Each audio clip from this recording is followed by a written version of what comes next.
السلام علیکم ورحمۃ اللہ وبرکاتہ. امید ہے آپ سب حضرات خیریت سے ہوں. سب سے پہلے آپ سے گزارش ہے ہمارے یوٹیوب چینل روبارو کو لائک کریں، سبسکرائب کریں، شیئر کریں اور کامنٹ کے خاکے میں آپ اپنی رائے سے ہماری رہبری کریں. السلام علیکم. ماشاء اللہ مولانا بہت اچھی بات فرما رہے تھے. میں چاہتا تھا کہ اور تھوڑی ہوتی.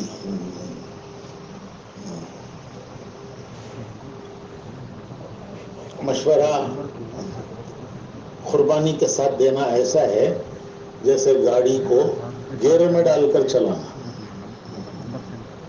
اور بغیر قربانی کے مشورہ دینا ایسا ہے جیسے گاڑی کو نیوٹرل میں ڈال کر ایکسیلیٹر دبانا.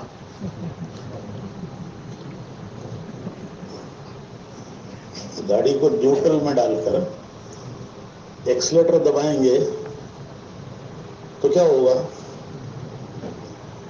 یہ شور ایسا شور ہنگامہ کہ ایسا معلوم ہو گیا کہ اب یہ گاڑی چاند پر جا کے رکنے والی ہے. اور 2 قدم بھی وہ آگے نہیں بڑھتی. تو وہ گاڑی جو نیوٹرل میں ڈال کر ایکسیلیٹر دبانا. خالی مشورے ہیں. اور گاڑی جو ہے نیوٹرل گیئر میں ہے تو وہ آگے نہیں بڑھتی. ہاں، گیئر میں ڈال کر چلائیں گے تو جتنا ایکسیلیٹر دبائیں گے اتنا گاڑی آگے بڑھے گی. تو اس لیے مشورے قربانیوں کے ساتھ. ہمارے مولانا سعید احمد خان صاحب رحمۃ اللہ علیہ، اللہ ان کے درجات بلند کرے، فرمایا کرتے تھے کہ چلہ 4 مہینے سال یہ سب جسم ہے. چلہ لگانا، 4 مہینے لگانا، سال لگانا، یہ سب جسم ہے. اور روح اس کی کام کی یہ ہے کہ ہمارے جذبات یہ بن جائیں کہ اللہ کی راہ میں ہماری جان کام آ جائے. جان دینے کے جذبے سے اللہ کی راہ میں پھرنا کہ پھرتے پھرتے پھرتے اسی راستے میں جان قبول ہو جائے. یہ روح ہے، روح کام کی روح. کہ یہ جذبہ بن جائے، دل کا یہ جذبہ بن جائے، دل کا جذبہ، آدمی کے دل کا یہ جذبہ بن جائے کہ اللہ کی راہ میں پھرتے پھرتے پھرتے میری جان کام آ جائے، اسی راستے میں جان کام آ جائے.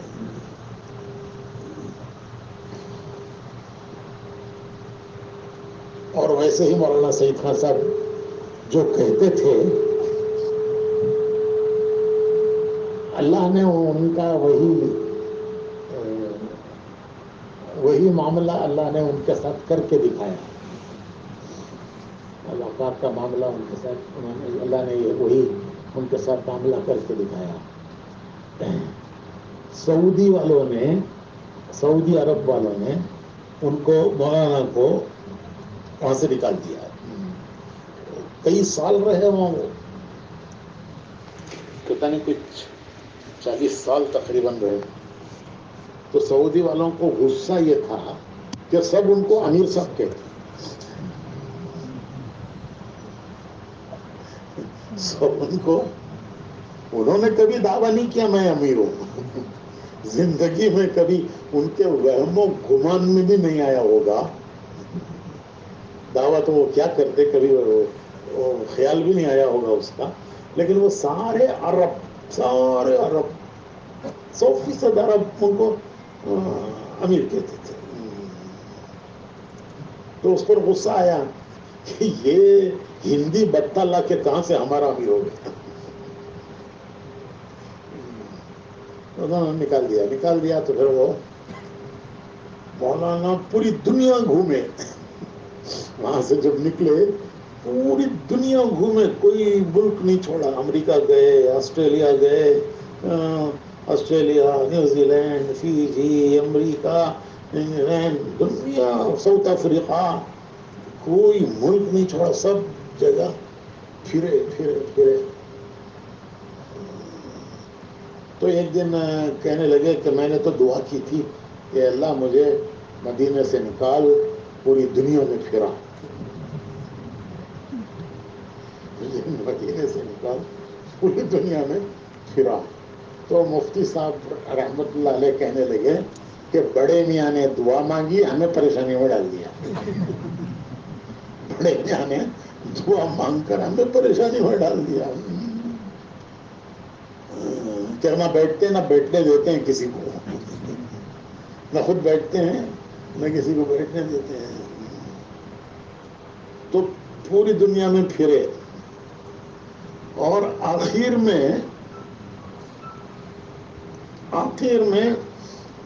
مدینہ پہنچے، انتقال ہوا، بقیع میں دفن ہو گئے.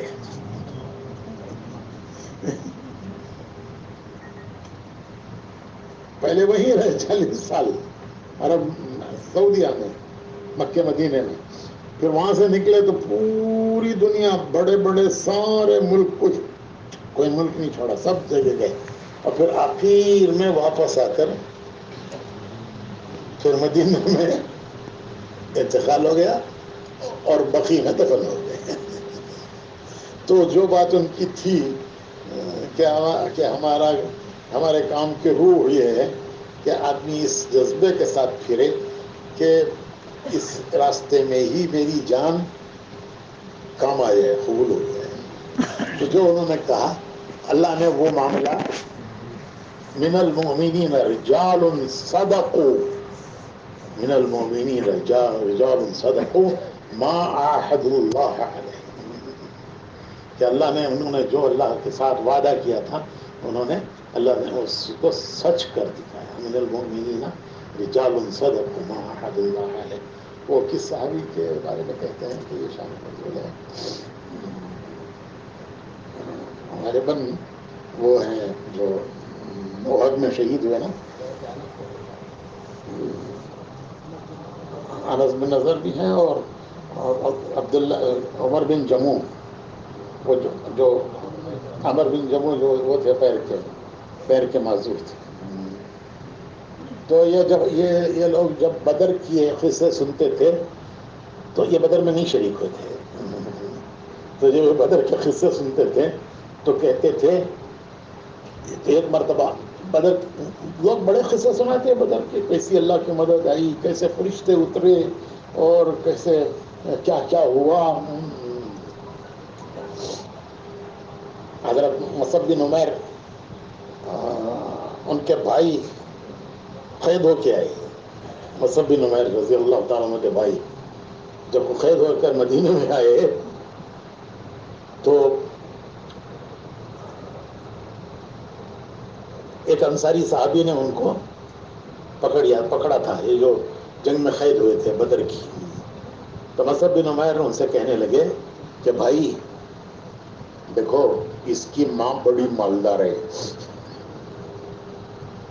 اس کی ماں بڑی مالدار ہے، اس کو مضبوط باندھ کے رکھنا، بہت بڑا فدیہ دے گی، فدیہ میں بہت مال دے گی، بہت مالدار ہے اس کی ماں.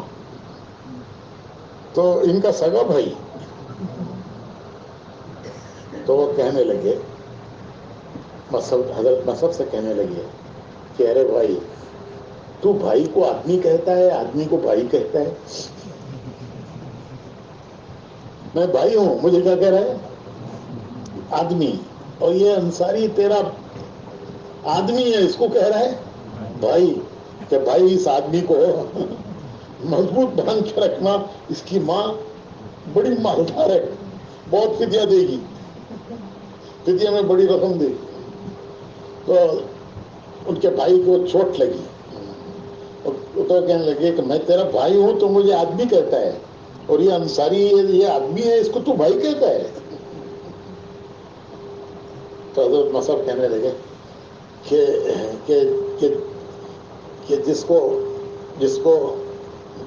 جس کو اللہ نے، جس کو حضور نے جوڑ دیا، ہم ان کے ہو گئے، اور جن سے کاٹ دیا ہم اسے کٹ گئے. جن سے جوڑ دیا ہم ان کے ہیں اور جن سے کاٹ دیا ہم ان کے نہیں. تو خیر وہ جب قصے سناتے تھے بدر کے کہ ایسی اللہ کی مدد آئی, ایسی اللہ کی مدد آئی, تو ایک دن جوش میں آ کے یہ کہنے لگے, حضرت عمر بن جموح کہنے لگے کہ ارے بھائی کیا سناتے ہو, وہ تو ایک موقع تھا گزر گیا, ہم نے ہم اس سے رہ گئے, ہم اس پر شریک نہیں ہو سکے. اگر کوئی دوسرا موقع آئے گا تو اللہ بھی دیکھے گا میں کیا کرتا ہوں.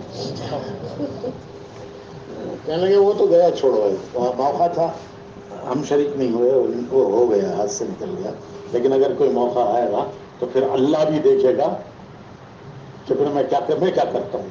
تو ان کا قصہ تو مشہور ہے, شہید ہوئے اور اونٹ مدینہ جانے کے لیے تیار نہیں تھا, تو حضور نے فرمایا کہ ان کو یہی دفن کرو, کہ گھر جانے کے لیے بھی تیار نہیں ہے. پوچھا کیا ہو, انہوں نے وصیت کی تھی, تو بتایا گھر والوں نے کہ انہوں نے وصیت کی تھی کہ میری میت کو بھی میری گھر نہ آئے میری میت. اللہم لا تردنی الی اہلی. وہی تو اونٹ پر جب رکھا گیا مدینے میں لے جانے کے لیے تو نہیں تیار تھا اونٹ, باہر گیس تیار نہیں ہوا. تو میں کس پر کہہ رہا تھا یہ بات, من المؤمنین رجال, پھر آیتیں نازل ہوئی کہ مومنین میں سے بعض وہ ہیں کہ جنہوں نے جو اللہ سے وعدہ کیا تھا اس کو سچا کر کے دکھایا, کہ اگر کوئی موقع دوسرا آئے گا, وہ تو موقع میرے ہاتھ سے نکل گیا, لیکن اگر کوئی دوسرا موقع آئے گا تو اللہ بھی دیکھے گا کہ میں کیا کرتا ہوں. تو یہ آیتیں ہیں بھائی کہ من المؤمنین رجال صدقوا ما عاهدوا الله علیہ, کہ مومنین میں سے بعض وہ ہیں کہ انہوں نے جو اللہ سے عہد کیا تھا اس کو پورا کر دکھایا. تو مولانا سید احمد خان صاحب فرماتے تھے کہ جسم ہے چلا 4 مہینے سال, اور روح ہے اس جذبے کے ساتھ اللہ کے راستے میں پھرنا کہ اللہ کے راستے میں میری جان قبول ہو جائے, کام آ جائے. اور ان کے ساتھ اللہ نے وہی معاملہ کر کے دکھایا کہ وہ پوری دنیا میں پھرے اور آخر میں جا کر مدینے میں رہے, انتقال ہوا اور جب بقی میں دفن ہو گئے. اللہ کی راہ میں جان قبول ہو گئی.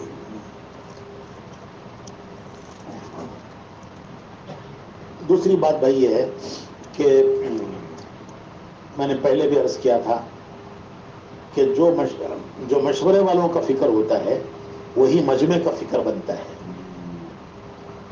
جو مشورے والوں کا فکر ہوگا وہی فکر مجمع کا بنے گا. ایک مرتبہ ہم مشورے میں بیٹھے تھے, حاجی عبدالوہاب صاحب اللہ ان کے درجات بلند فرمائے تشریف لائے, اور مشورہ شروع کرنے سے پہلے فرمایا کہ بھائی دیکھو اس وقت پوری دنیا متاثر ہے, مشاہدے سے متاثر ہے, یعنی جو دیکھتے ہیں اس سے متاثر ہے, جو دیکھتے ہیں اس سے متاثر ہے. ایمان تو غیب ہے, ساری غیب کی باتوں پر ایمان ہے, اور مشاہدہ دنیا ہے. تو جو دیکھتے ہیں آج دنیا, پوری دنیا مشاہدے سے متاثر ہے, اور ہم بھی متاثر ہیں. دنیا مشاہدے سے متاثر ہے, ہم بھی متاثر ہیں. ہم کیسے اس تاثر سے نکلیں؟ یہ جو دنیا کے مشاہدے کا تاثر سے ساری دنیا متاثر ہے, اس سے ہم کیسے نکلیں؟ کیسے نکلیں؟ ہم بھی متاثر ہیں, ہمارا مجمع بھی متاثر ہے, تو ہم کیسے نکلیں, ہمارا مجمع کیسے نکلے؟ یہ ہمارے مشورے والوں کا فکر ہونا چاہیے کہ ہمیں بھی اللہ مشاہدے کے تاثر سے نکالے اور ہمارے مجمع کو بھی مشاہدے کے تاثر سے نکالے. اور ایمان سارا غیب ہے, تو غیب کا تاثر وہ ایمان ہے, اللہ کا, اس کے رسول کا, دین کا, آخرت کا. حضرت عبداللہ ابن مسعود رضی اللہ تعالیٰ عنہ کوفہ گئے, وہاں کسی نے ان سے قرآن پڑھنے کی درخواست کی. بڑا پیارا قرآن پڑھتے تھے حضرت عبداللہ ابن مسعود رضی اللہ تعالیٰ عنہ. جب ان سے قرآن پڑھنے کی درخواست کی گئی تو انہوں نے سبح اسم ربک الاعلی پڑھی, اور بل تؤثرون الحیات الدنیا والآخرۃ خیر و ابقا پر پہنچے تو رک گئے. بل تؤثرون الحیات الدنیا والآخرۃ خیر و ابقا، اس پر پہنچے تو رک گئے. اور رک کے فرمایا کہ بے شک اللہ نے سچ فرمایا، حق فرمایا. اللہ نے سچ فرمایا، حق فرمایا کہ ہم نے دنیا کو دیکھا، ہم اسی سے متاثر ہوئے. ہم نے دنیا کو دیکھا، ہم نے اسی کا تاثر لیا، ہم اسی سے متاثر ہو گئے، اسی کی طلب میں لگ گئے. حالانکہ آخرت بہتر تھی، خیروں وہ بہتر تھی اور ہمیشہ باقی رہنے والی تھی. ہم اس سے متاثر نہ ہوئے. ہم نے دنیا کو دیکھا، اس کی چیزوں کو دیکھا، ہم اسی سے متاثر ہو گئے. تو مولانا یوسف صاحب رحمۃ اللہ علیہ فرماتے تھے کہ ہماری محنت رخ بدلنے کی محنت ہے. دعوت کی محنت رخ بدلنے کی محنت ہے کہ ہمارا رخ بدلے، رخ صحیح ہو. رخ صحیح ہے تو سب قبول ہے، رخ صحیح نہیں ہے تو پھر کیا قبول ہے. تو کیا فرما دیتے کہ ہمارا رخ مخلوق سے خالق کی طرف ہو جائے. رخ مخلوق کی طرف ہے، ہمیں اپنے رخ کو پھیرنا ہے، صحیح کرنا ہے کہ رخ خالق کی طرف ہو جائے. دوسری بات فرماتے تھے کہ دنیا سے آخرت کی طرف ہو جائے. ساری محنت اور کوشش دنیا کی طرف رخ کیے ہوئے ہے، مخلوق سے خالق کی طرف، اور دنیا سے ہمارا رخ آخرت کی طرف ہو جائے. اور تیسری چیز فرماتے تھے کہ چیزوں سے متاثر ہیں، اعمال کی طرف رخ ہو جائے. اعمال کی محبت، اعمال کی محبت اور اعمال سے تعلق. تو ہمارا رخ چیزوں سے اعمال کی طرف. اللہ پاک ہمیں بھی نصیب فرمائے، ہمارے مجمع کو بھی نصیب فرمائے. وہی بات حاجی صاحب کی فرماتے تھے کہ جو تمہارے مشورے والوں کا فکر ہوگا وہی تمہارے مجمع کا فکر کرے گا. مولانا یوسف صاحب فرمایا کرتے تھے کہ جب کوئی بات مجمع کو سمجھانا چاہو تو اس میں ایک معتدبی طبقہ ایسا ہو کہ جو اس کا اثر لیے ہوئے ہو. جو ایک معتدبی طبقہ ایسا ہو کہ جو اس کا اثر لیے ہوئے ہو تو اس کا اثر پڑے گا مجمع پر. تو بھائی اللہ ہم سے ہمیں مانگنا چاہیے کہ اللہ ہمیں بھی وہ تاثر دے، ہم مجمع کو بھی وہ تاثر دے، ہمیں بھی اللہ وہ نصیب کرے، ہمارے آنے والے مجمع کو بھی اللہ نصیب کرے. چلیے مشورہ.